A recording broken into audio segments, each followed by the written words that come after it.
Hello there and welcome back to War Thunder. Today we are having the Duck Talks number 57. Yeah, I know it's been a while since the last one, over a month by now. And that is kind of a long time for a series that I wanted to do on a weekly basis, but I digress. I wanted to show the PR-1124 MLRS, the river patrol boat from the Soviets, and this just appeared today in my hangar as the first Soviet ship in the closed beta, but I cannot play it. As you can see, it's not activated here, but I will show you a test drive just in a minute. The armor, there we have a little bit of, well, you can call it Citadel armor versus shrapnels and high explosive shells, at least lower caliber ones. Then the armored T-34 turret with a 76mm gun. And yeah, I think it is really cool. We also have the Katyushas, of course, here in the background.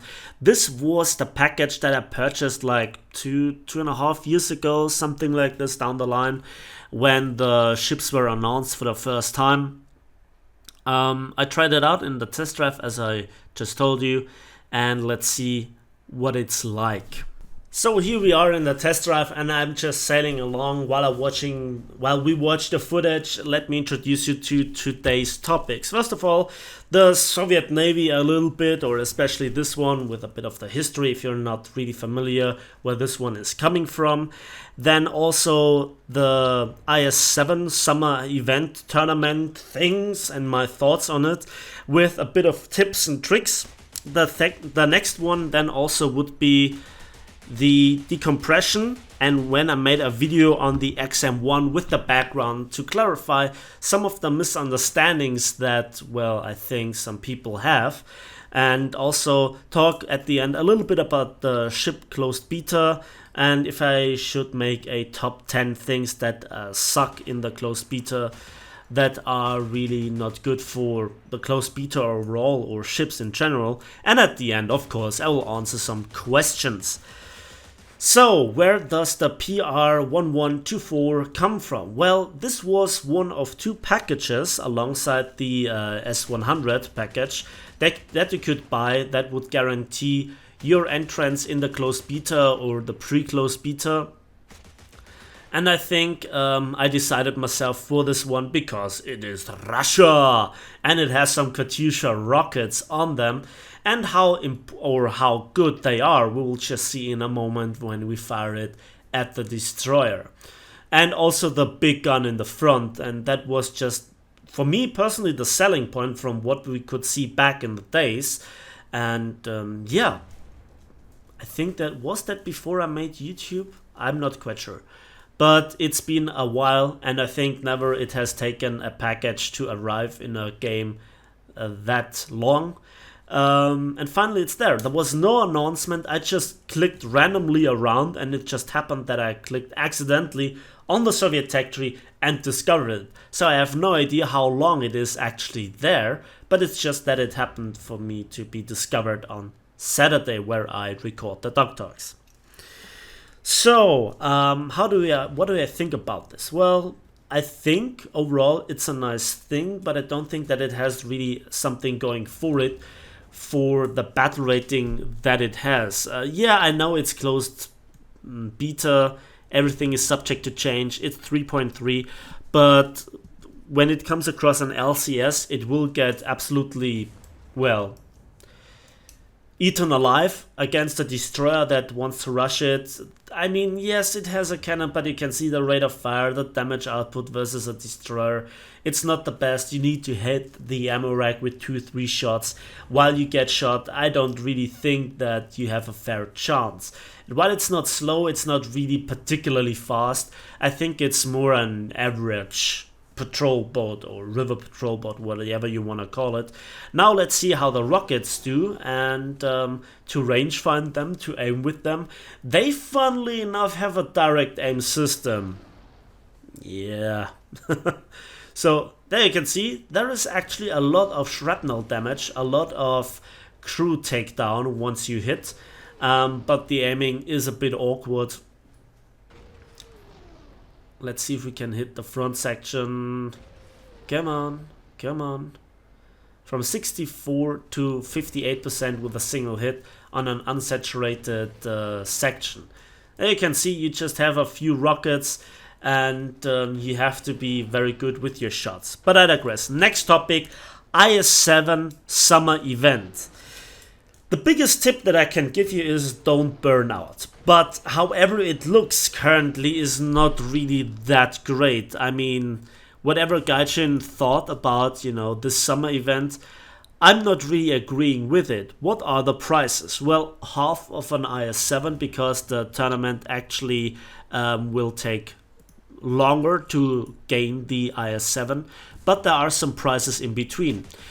You can actually get the T-34E if you don't have it already. I'm not quite sure if it is available via purchase. And if you then get this, but you already have it, you can get a coupon for vehicles such as the Sonderkraftfahrzeug 234-4, the Packwagen, which I highly recommend. Regardless if you play the Germans or not, this thing is amazing. It is awesome. I have multiple videos out there on this, wheeled tank destroyer, as you want to call it. And it's fantastic. Have a look at them. They are fantastic, the gameplay. Then also the M8, which is again something with wheels. I don't recommend it because it's not the M8A1, which is an absolute dedicated seal clubber. It might be okayish, but nothing compared to the Packwagen. Same goes for the AEC Mark II. Again, not really that awesome compared to the Packwagen. So then how do you get those tasks done? You get some prices in between: boosters, blueprints, decals, camouflages, 3D decorations. Some of them you can sell on the marketplaces or not. So you need to fulfill 4 tasks for every single stage for the various different ground vehicles. Exclusively this time, destroy 20 enemy tanks, 10 for RB. That's easily doable. Win 4 battles, activity of 70% or higher. That's also very much doable. Get supporting fire achievement in a squad 5 times. That is doable if you have a squad, if you, are having a lot of friends that want to fulfill those tasks. That's doable. Without it, that is disgusting to do. Believe me, that is really disgusting without a squad. And then earn a score of 2000 or more in each of 4 battles. And there was a little incident with Mike Goes Boom because he actually did that task multiple times, but he didn't really receive it because the mistake that he did was that he finished the battle in a plane in Tank RB from rank 4 to 6. Now, I agree that this is misleading and this is one way to get the points, but you need to finish the battle in a tank of rank 4 to rank 6. So this is the way to go to farm the points with a plane, just bomb and rocket some tanks and also just mark them for your team, shoot down some planes. But once the battle is about to end and you have a victory in sight, no, it's actually not necessary in this case. You just bail out of the plane and respawn in a tank once you have surpassed the 2000 score points, and then you get this award done. So that's one way to go. Then I think one of the rarer things for the IS-7 are just obtainable via the marketplace, and that is disgusting. I'm not really, an expert on this, but everything that has to do with the marketplace is money grabbing and is disgusting. The RNG amount, I hope I get it. I hope I get the IS-7 to show it to you guys and actually know if it is worth it. I have received word that it has a stabilizer, but just an armor piercing shot. However, very strong armor. It depends entirely on the battle rating that this vessel is. I don't know about anything of the other stats like reload rate, mobility, maneuverability, neutral steering, any sort of different kind of ammunition types like high explosive or heat. I don't know anything about this. It's pure speculation. I need to get my hands on this tank ASAP via Gaijin and then check it out for you guys. So It's not your usual summer event where you just can purchase the tasks via Golden Eagles. It would be way too easy and too cheap apparently. It has to be done via the marketplace to force actually people that want that vessel but have, something like a normal life to spend even more on Gaijin coins, and I think the marketplace prices will erupt. We have seen this with the Sturmvogel, the ME262A2, if I'm not mistaken, and also, of course, the KV220. How the marketplaces just skyrocket. I'm not a fan of this. I mean, the summer events were expensive enough in the past. They are extremely time consuming. You need to fulfill a lot of tasks every single day, something like this. It is really time consuming in summer, where you could have a barbecue with your friends, where you could just go out, have a swim in a lake, or spend time with your friends, with your girlfriend, something like this. They were always time consuming. Then let's talk about the top tier tanks and the decompression that happened with the different battle ratings that were assigned to the tanks. Overall, it was nothing but battle rating increases, but they are actually good in a way that a lot of tanks are now playable. I don't really understand how tanks such as the T62 did not get a battle rating increase, but other tanks that have a much more terrifying stock grind without a stock AP FSTS and with arguably weaker armor just got up tiered by 0.7, especially the Germans. But I have to say, playing top tier throughout the various different nations, the German tanks really steamrolled hard. And they're still steamrolling even with the new battle ratings. But you have to understand that tanks like the Leopard A1A1 with the stock APDS, wow. Just wow. With that battle rating, with a normal stock rent that doesn't include spending gold, ouch. Ouch, ouch, ouch. On the other hand, that makes other tanks now playable that previously suffered due to the Leopard A1A1 getting the AP FSDS that it really needed in the first place. However, that is just a bigger sign that while the decompression was a step into the right direction, especially with the Type 90, the Leopard 2A4, and also the Abrams getting a battle rating of 10.0 now, that it is not enough. We need also, the decompression needs to reach as far down as battle rating 6.7, 6.3 even. So I think the appropriate battle rating for the top tier tanks is more like in the region of 12.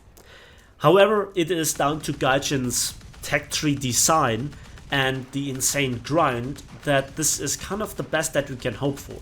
I mean, if you look at some of the top tier tanks, the AMX-40 is a fantastic tank, but there is just nothing to support it. Once you die in this tank, I don't really think that tanks like the Brenners can really fill the gap as a respawn without, when being stock, having no AP FSDS and also having no stabilizer. I don't really think that this tank is a very good respawn tank. The same goes for, surprise, surprise, the Japanese. They now have one of the top tier Predators, the Type 90. But the Type 74 has so many issues at 8.7 even. I mean, it has become better than previously, but still, big gap. There is nothing to respawn in. And so, funnily enough, the Russians, the Americans, and in particular the Germans, just have so much better opportunities to just assemble a lineup and use it and have a tank that is combat worthy to respawn in. T64B, T62M1, T64A, hell, even the T55A. Now this is the fourth respawn tank, so it's not really the same like a Type 74. But also the Americans, I mean, you have the M1 Abrams, then you have the M60A1 Rise P, the MBT 70, and the XM803, and also, as probably the best respawn tank, surprise, surprise, the XM1. And now this is where we actually start the argumentation with the XM1. I previously refused, well, actually boycotted even mentioning that tank's name. And then I immediately did a video on it. But I think it would have been hypocritical to not then make a video about this arguably very fantastic tank. I agree on everybody saying that this tank is too good for 9.0 and it should be 9.3, hell even 9.7 with its performance of the perfect blend of firepower and mobility. But then you would be able to purchase yourself into top tier. Now there is a difference, and please stay with me on this line of argumentation. I'm fine that in a full up tier you can meet top tier tanks. And what I want from a premium tank, that it is still somewhat competitive versus those top tier tanks. Not in the way that you are dominating them, that would be complete nonsense, but you actually have a fair fighting chance, and the XM1 actually fulfills that. That it renders every other 9.0 tank kind of obsolete and is a dedicated 8.0 seal clubber is another point of discussion, and I agree on this. But currently, this, with Gaijin's limited, well, willingness to bring balance at all to top tier tanks, is the best that we could hope for. So I had a problem with 9.0 battle rating when the top tier tanks were 9.7, but with now 10.0, this is what it feels like to many people like a cosmetic change, but that's actually a very big difference when you look into the long term. The XM1 is still a cash grab and a money grab and still a very expensive vehicle, but this is currently the best that you can get for your money. And I made the video on it, and it was kind of a hypothetical calculation on the value on it, but you then can see where I'm coming from. So this is my opinion. I still think that the tank should not be there where it is. It should have a higher battle rating, but then the top tier tanks should also have even a higher battle rating, up to 11, 12 even. And so Gaijin needs to fill now top tier tanks with some support vessels to make, you know, proper lineups for every nation which they completely lack. If this is now a problem that they ran into, with, you know, if there were any sort of such desired vessels at all in the region of like a big Leitpanzer, I think Gaijin should have thought of this before, but they make so much absurd amounts of money that they just are in need of bringing such vessels into the game. But having said this, you know, again, it's like 380,000 research points for such a higher tier support tank for France and for, well, also the British even, but also the Japanese. So at this point in time, the absurdity of the amount of grind is just, well, absurd. So I hope you now see where I was coming from with my XM1 GM video. The next point is the ship closed beta. And I've come across so many issues that I mention in every single video that I make about it. I already have rendered the VS10 ship, which is a hydrofoil patrol boat, which I absolutely love to, well, drive, but I have issues with it. You know, to mention things like the map design, the map size, the overall income, the absurdity of the stock grind, the absurdity of the difference in performance from stock to spaded, the spawn locations in conjunction with the map design, map size, the ridiculously broken aiming system for a lot of the majority of vessels in the game, the autogunners firing through everything, the game modes, you know, capture the point, well, and all those interacting leads to a video that I could make, top things that suck in the closed beta of ships. The question is, would you love to see such a video from me with, you know, the footage to prove it, with, you know, those fancy implants of number 9? balance, something like this.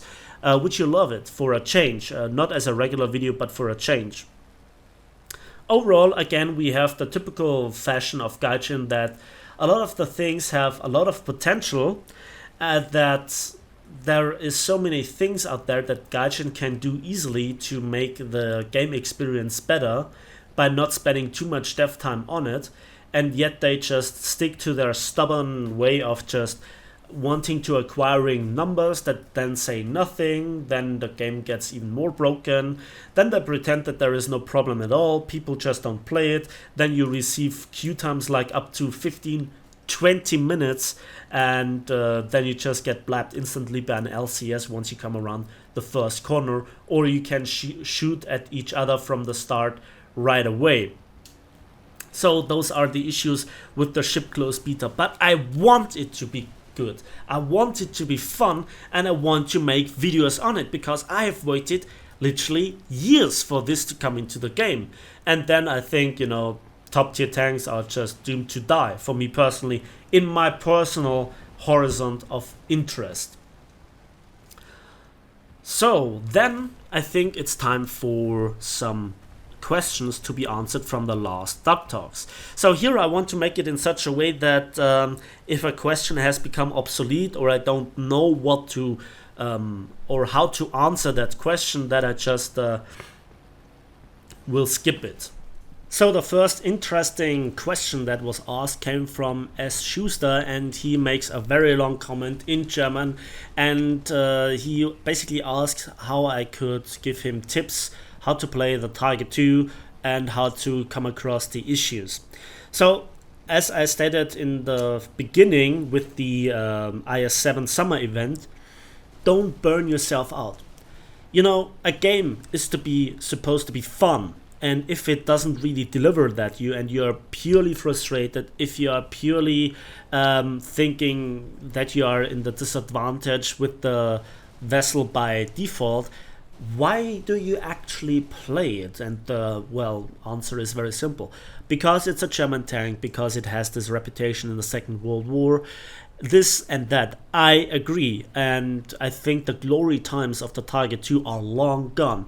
What you experience, what you explain is, in my opinion, the definition of power creep, and also the matchmaker not working properly and all those things.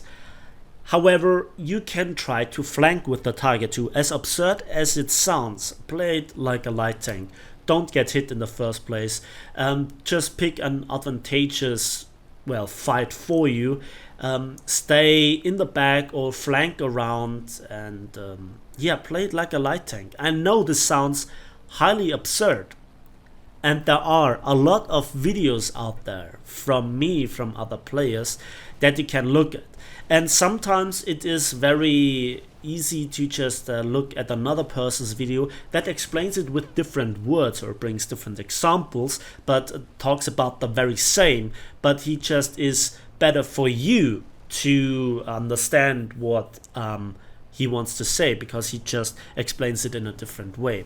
As I said, very often, just not listen to what I say, listen to other people that make video, that try to put effort into their stuff, and maybe they have a different tip, a different point of view that I just haven't even thought about, or that I don't agree with, but it works for various different people. Next question comes from Iobus, and this is a question that I think is very important to repeatedly answer. My question: what do you think about the tanks that we will get instead of the 10.5 centimeter Tiger and the Panther 2? Basically, he wants to ask about what we get in the German tech tree once those tanks will get removed. First of all, I'm not quite sure that after that backlash that Gaijin is really taking them out of the tech tree.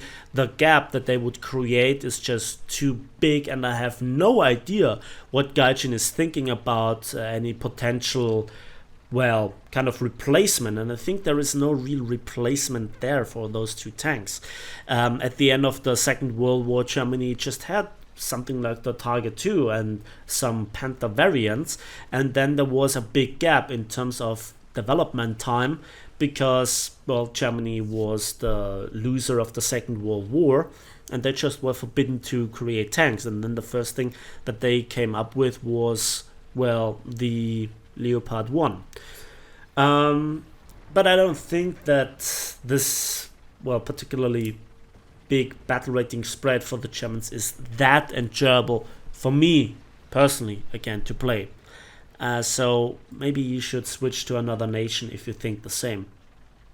So another interesting question comes from Chief1964. Napalm, have you thought of any other things to make videos about if this game dies? I try to keep my hopes up and I still watch your videos despite not playing it in like a year. But what if this game becomes too much like even for you? Well, first of all, I think there is hope on the horizon. First of all, I have heard rumors about another patch that will improve the quality of life in War Thunder for tanks and planes. There are so many vessels to come back and revisit, and also ships is now the third big, well, thing in War Thunder, and I really have a lot of ideas for making ship videos in the future. The thing is this, my YouTube channel is all about War Thunder currently. I could just, you know, play a lot of other games, revisit games of my past, make some videos about, you know, my cars, other things that I like, you know, about Bavarian beer, Bavarian food and all those things. But I think the overwhelming majority of people that watch my channel are here because of you know, me playing War Thunder, and especially the tank reviews. I mean, I see it in the views and the likes on my ship videos and also on the plane videos, that the majority of people are here for me playing tanks, and I appreciate it. You just probably like that, and you stick with it, and you don't care about any other, well, kind of video. Now, this is for me still a hobby. I'm not a full-time YouTuber. It's just really not worth the time or the money because of, you know, the ad purge apocalypse, whatever you want to call it, all those things. They just, YouTube is uncertain. That's the problem with it, and even I have felt the drop in income, especially over the summer times, where the majority of people are out there with the friends having a barbecue, having a good time, you know, going out instead of like where everybody sits in front of their PC on the northern hemisphere of this beautiful blue planet and playing video games, especially War Thunder. Then I think, what else could I play? Well, World of Warships is an option. There are other games that I could revisit, as I previously mentioned, like Crisis 1, Stronghold Crusader. I think you have never heard about the last two games, which are literal dub games. But I think, I'm not quite sure if War Thunder would just swim upside down from today to tomorrow. I'm not quite sure what I should do when it comes to my YouTube channel. So that's it for this question. Let's have a look at another one. Another question comes from Deadman, and it's in German. And he actually likes me being part of the stream with Impleed and Ryboon. And yeah, thank you very much. Then this next question is if it would be possible for me to question people if they have infos about certain tanks or planes, that they just submit them to me, and I would then just pass forward to Gaijin in terms of the forums, because not everybody that has the information available makes the effort to actually make a forum post. Now, first of all, yes, it would be possible, but I don't think that it actually would add positively to the forums, because I know some people that are actually working a lot on the forums, and they have fantastic skills and sources to get the informations that we would need to, well, change certain tanks or planes to historical performance.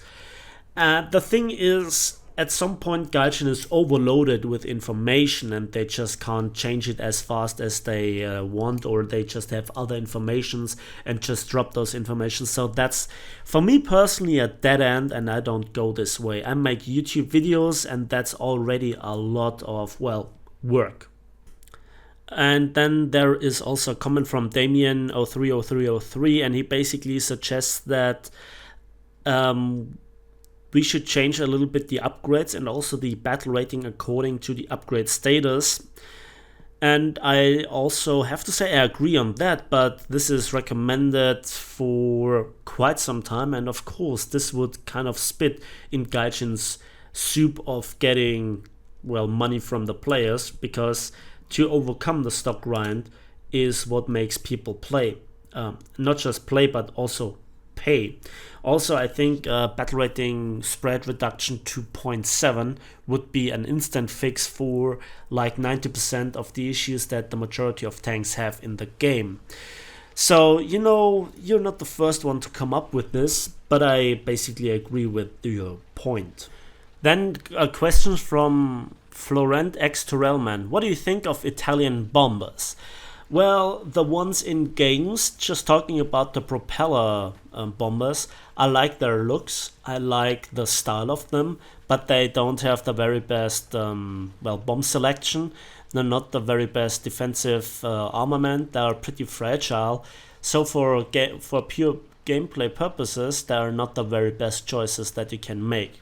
With the exception of that 4-engine bomber with 3 torpedoes, quite nice to use on Norway to sink cruisers, but after that it's pointless as well. So again, nothing to really look out for.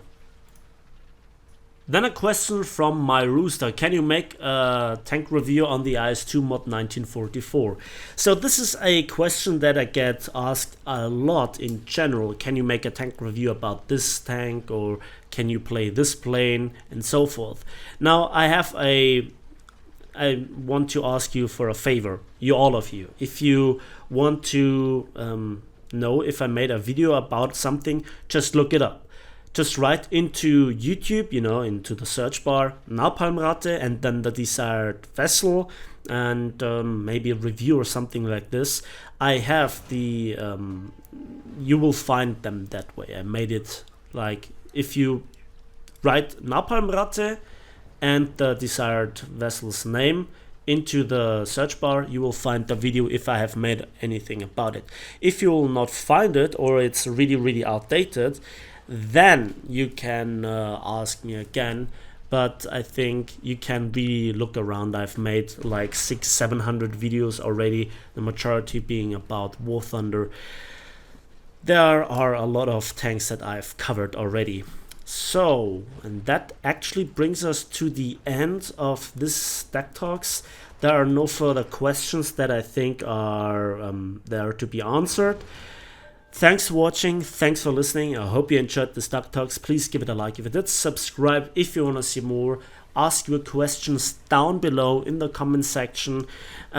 Please make in the beginning question and then double point and then ask your question, so I can easily see them if you have a question, because, you know, to scrolling through hundreds of comments and looking if that comment is actually a question when I'm there to answer it for the next Stack Talks is quite challenging. Again, begin it with question. Having said this, we'll see each other on the battlefields, in the skies, and on the waves of War Thunder.